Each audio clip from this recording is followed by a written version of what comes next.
तो पिछले एपिसोड में हमने देखा नॉर्थ किंग प्रिंसेस यूनिंग से सारे रिश्ते नाते तोड़ देते हैं, जिस मौके का फायदा उठाकर कमांडर होंग टोंगलियन इन पर ताना मारना शुरू कर देता है, जहां ये बात जिंगयू को बिल्कुल भी पसंद नहीं आती। जिस पर जिंगयू कमांडर होंग टोंगलियन पर गुस्सा होकर कहता है, तुम्हें अपनी औकात को नहीं भूलना चाहिए, तुम्हें ये नहीं भूलना चाहिए कि तुम एक कमांडर हो बस। इसके बाद कमांडर होंग टोंगलियन इन पर गुस्सा हो जाता है और अटैक कर देता है। अब आगे एपिसोड की शुरुआत में हमें दिखाया जाता है कि जिंगयू ने व्हाइट फैंग को आवाज लगा दी थी, जिस वजह से वहाँ पर फौरन व्हाइट फैंग आ जाता है, जहाँ व्हाइट फैंग को अपने सामने देखकर सोल्जर सारे डर जाते हैं, यहाँ तक कि कमांडर होंग टोंगलियन भी डर जाते हैं। कमांडर होंग टोंगलियन जिंगयू से कहते हैं, क्या तुम फॉरबिडन आर्मी से जंग चाहते हो? जिस पर जिंगयू कहते हैं, नहीं, जंग तो आप शुरू कर रहे हैं, जबकि मैं यहाँ पर जंग बिल्कुल भी नहीं चाहता था। और फिर जिंगयू कहता है कि आप बस इसलिए आए हो ताकि हमारे जैसे छोटे क्लान से 100 वॉरियर ले जा सको। क्या आपको नहीं पता, अगर आप हमारे जैसे छोटे क्लान से 100 आदमी कम कर देंगे तो हमारा हिफाजत कौन करेगा? क्या हम जैसे वॉरियर सर्वाइव कर पाएंगे? और हम इसे रोकने के लिए किसी भी हद तक जा सकते हैं, और जरूरत पड़े तो हम सब आपका सामना करने के लिए भी तैयार हैं, क्योंकि अगर आप हमारे क्लान से 100 वॉरियर कम कर देंगे तो ऐसे ही हम खत्म हो जाएंगे। ये सब सुनकर होंग टोंगलियन कहता है कि क्या तुम मुझे धमकी दे रहे हो?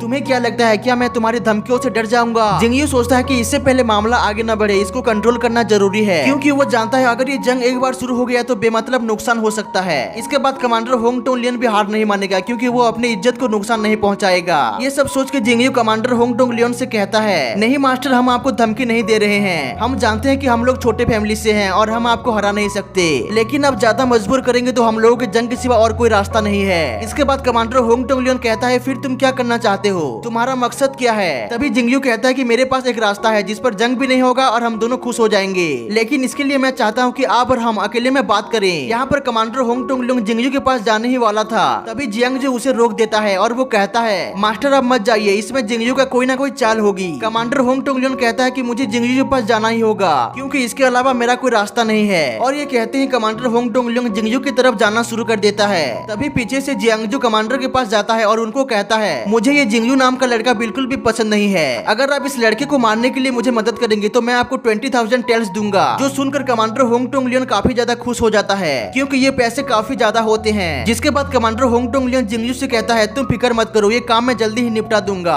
और ये कहते साथ कमांडर होंग टोंगलियन जिंगयू के पास जाना शुरू कर देता है। वही दूसरी तरफ प्रिंसेस यूनिंग जिंगयू को समझाने की कोशिश कर रही होती है, और वो कहती है, अगर तुम इसके खिलाफ कोई साजिश करने की सोच रहे हो तो तुम ऐसा मत करो, क्योंकि कमांडर होंग टोंगलियन ग्रेड 7 का वॉरियर है और तुम इसको हरा नहीं पाओगे, ये तुमको जान से मार डालेगा। इसके बाद जिंगयू और कमांडर होंग टोंगलियन साइड में जाकर बातें करना शुरू कर देते हैं, जहाँ पर कमांडर होंग टोंगलियन कहता है कि बोलो, तुम क्या कहना चाहते थे? जहाँ पर जिंगयू कहता है कि कमांडर होंग टोंगलियन, मैंने आपको जो कुछ भी कहा वो मेरी गलती है, आप मुझे माफ कर दीजिए। और फिर वो कहता है कि मैंने आपको यहाँ पर इसलिए लाया हूँ ताकि मैं आपको एक छोटा सा तोहफा दे सकूं। और ये कहते साथ ही जिंगयू पर्पल क्रिस्टल को बाहर निकालता है। ये जेट क्रिस्टल को देख के कमांडर होंग टोंगलियन हैरान हो जाता है, क्योंकि ये जेट क्रिस्टल बहुत ही ज्यादा कीमती है और ये कल्टीवेशन में भी बहुत मदद करती है। कमांडर होंग टोंगलियन को यकीन नहीं हो रहा था कि आखिर इसके पास ये क्रिस्टल आया कहाँ से, जबकि जिंगयू को ये क्रिस्टल पानी में मिली थी, जहाँ पर ये गोल्डन फिश की मदद की थी। यहाँ पर कमांडर होंग टोंगलियन कहता है कि तुम्हारे नाम जिंगयू है ना, तुम मुझे बहुत पसंद आए, तुम फिक्र मत करो, मैं तुम्हारे क्लान से 100 आर्मी नहीं ले जाऊंगा।